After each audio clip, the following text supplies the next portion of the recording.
Hey folks, how's it going? This is Iron Seagull here. So, The Sims 4 rumor mill has started up again, and you're probably going to want to sit down for this one because there's some rather interesting, odd decisions going on here.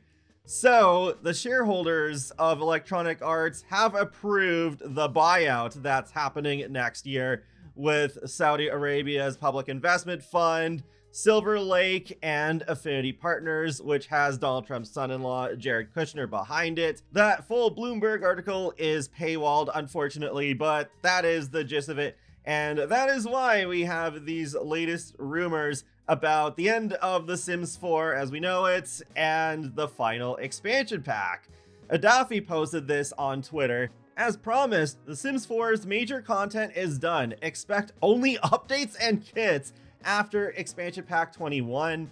Expansion Pack 21 is focused on royalty with 3 kingdom types, only one of which is based on Africa. And here's the big one. We were gonna get a whole African world for free, but it was canned for some reason. What?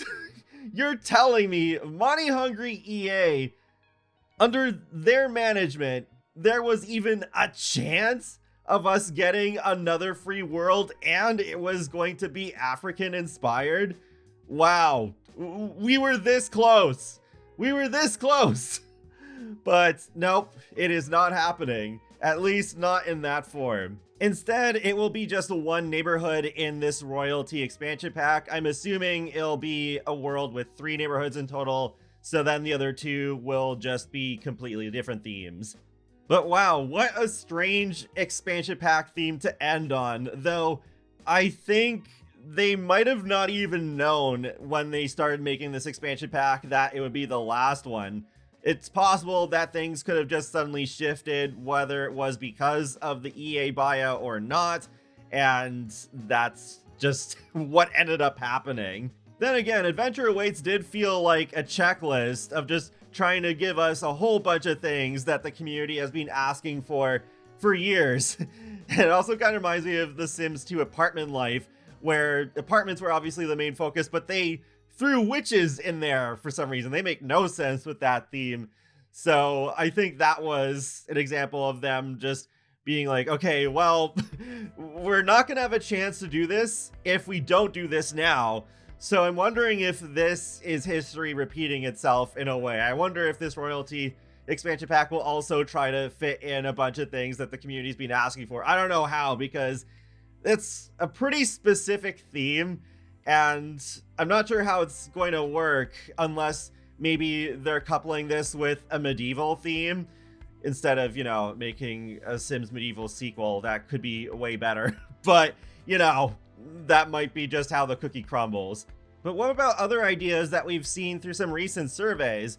Well, the survey options that we've seen might be reused for the new game, Project X. So no cars or anything else that we've seen except for that monarchy theme. So no cars for The Sims 4 specifically. Don't know about the new game. So yeah, cars are the thing that I've wanted most for so long.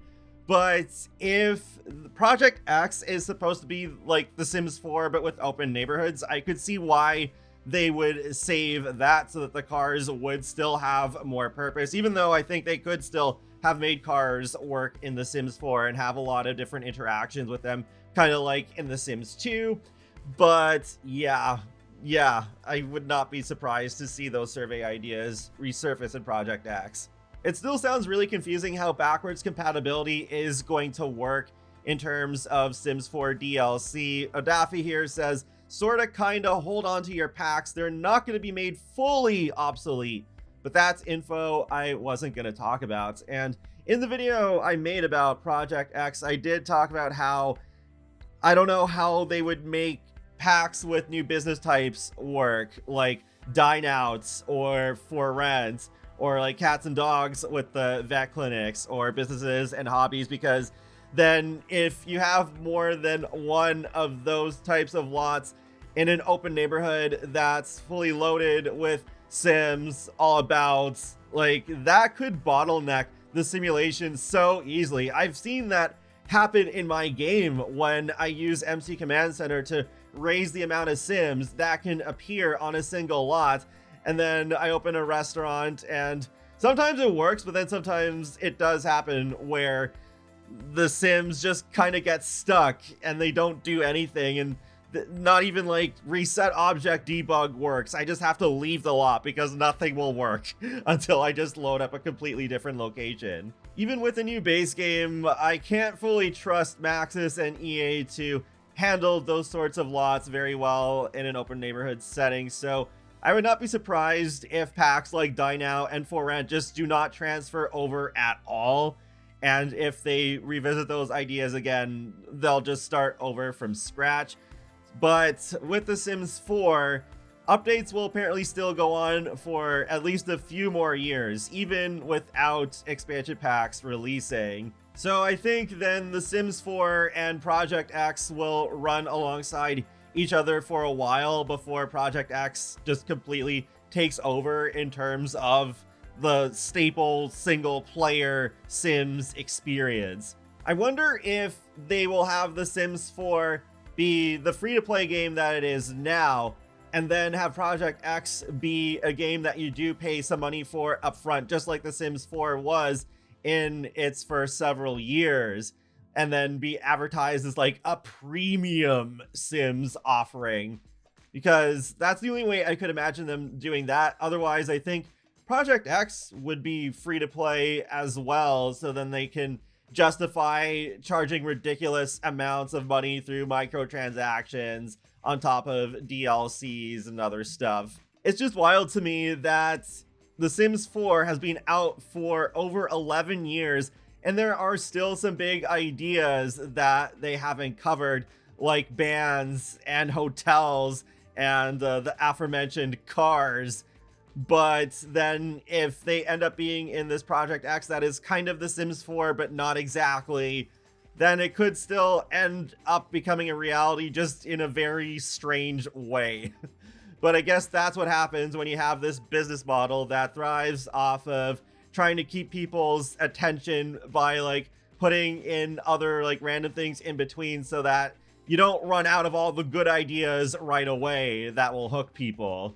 That's pretty much it for now, but in case you missed it, yesterday I uploaded a video going over a mod by Nerdy Doll that adds a lot more swimmable water to mainly older worlds, but some newer ones as well.